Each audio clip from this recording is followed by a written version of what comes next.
Welcome back. We have Lori Horton in the studio this morning to teach us how to make Banana Cheesecake Delight. Good morning. Good morning. Oh, it looks so good already. It is. This is a no-bake, super easy layered dessert. A little refrigeration in between, so we can just throw it outside in between if you need to. Right. This is ridiculous. We've got some basic ingredients here, nothing too crazy. I'm going to make it in my disposable pan this morning. You can do this in like a glass dish. This is a little bit smaller than a 9 by 13 because as you can see on our finished one, it's a nice thick layered dessert. So you can do it in a little bit bigger pan. You'll get a little bit thinner layers on there. It's really up to you. All I've got in my bowl this morning though is a whole box. I saved just a few out to decorate the top with, but just plain old vanilla wafers.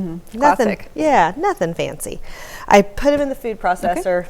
Just crushed them to pieces, a nice fine crush on that, not a lot of pieces left. And then there's a little bit of brown sugar in there.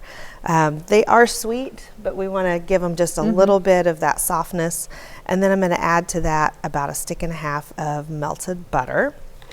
And I just kind of whisked the vanilla wafers and the brown sugar together. So I didn't get any pieces left over. Fun fact, if you leave brown sugar in your car overnight when it is 0 degrees, it gets very, very solid.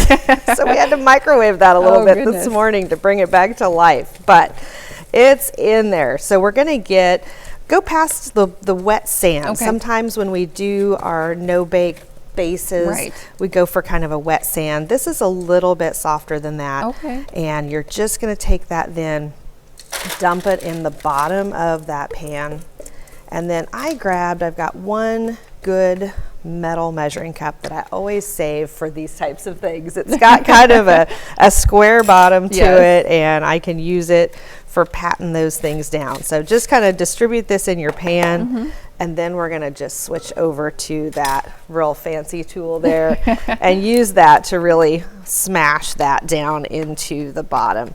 Get it nice and even and all the way into those corners, and that's why this particular little cup works so well.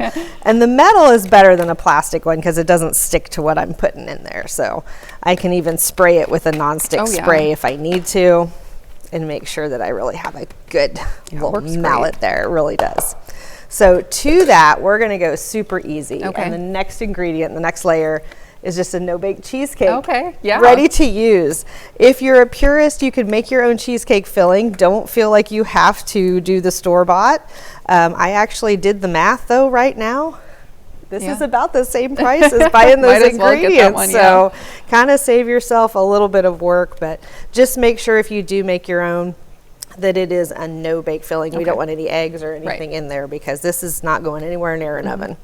And we're just going to put that on top. We're going to smooth it out nice and even over our vanilla wafer layer.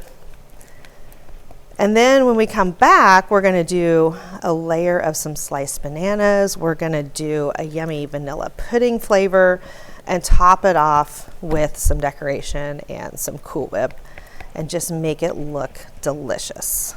Well, it already looks so good. I can't wait to try it. Stick around. We'll be right back. Welcome back. Lori is showing us the finishing touches on the Banana Cheesecake Delight. So what's next, Lori? Next up is just those fresh bananas. This is such a nice, unfortunately not low calorie dessert, but it's a light dessert. It's something that's just not quite as heavy and, you know, candy syrupy sweet. We're going to get that fresh fruit in there. So on top of my cheesecake layer, whether you made it from scratch or you used that pre-made, we're going to layer just some banana slices. And you know, make sure, keep in mind when you scoop this out, you serve it, you're going to be taking those kind of spoon sized pieces, so be sure to get them all into those corners and edges so that nobody's scoop is missing any of those fresh bananas. And I'm going to save just a few pieces back to lay on top. Our next layer, I've actually got 2 boxes, and this is just the normal size small boxes of vanilla Jello pudding, instant of course. We're going to add to that 3 cups of milk, and this falls into our baking category. Anytime my recipe calls for milk, always want to make sure you use whole milk. You need that full fat in there. Unfortunately, it just comes out best.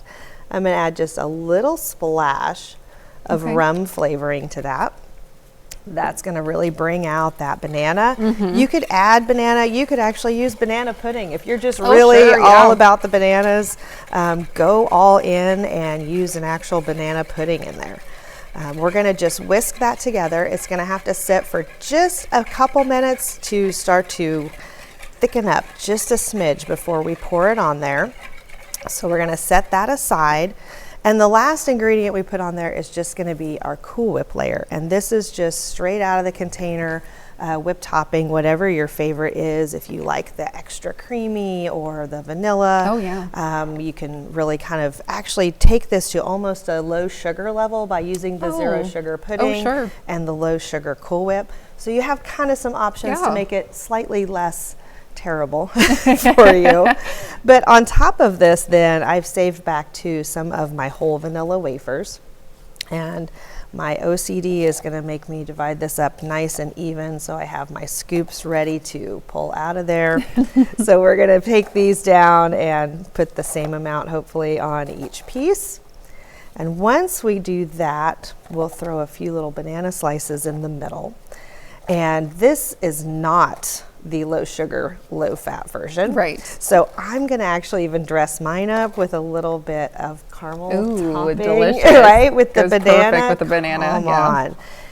Now, also, this did not freeze overnight, so I don't know if that's good or bad, but however, whatever magic is in there. So we'll dress this up with a little bit of that topping. And then just in this short amount of time, I want to come back and show you how quickly our pudding mixture is ready to set and put on top gorgeous. of that. But doesn't that look so pretty? really, really good? So that one is really ready to serve, but that quickly, Oh, wow. our pudding mixture is starting to kind of gel and set. It doesn't take long because this has much less milk in Right. it than what it would Yes. call for pudding. And again, it's pretty cold, so my milk is nice and cold. It's going to take just a couple extra minutes. You don't want to let this totally set before you pour it on. But So it's just a not few gonna minutes, get like you're solid. saying. Just Yeah. you literally another minute, and this will be kind of a little more solid to where we can pour this on top and we can just smooth it out nice and even. I think it works a little bit easier, even though the Cool Whip is nice and creamy, Right. if we set that in the fridge for just a couple minutes before you go to the next layer. You absolutely. don't want them to just totally mix together.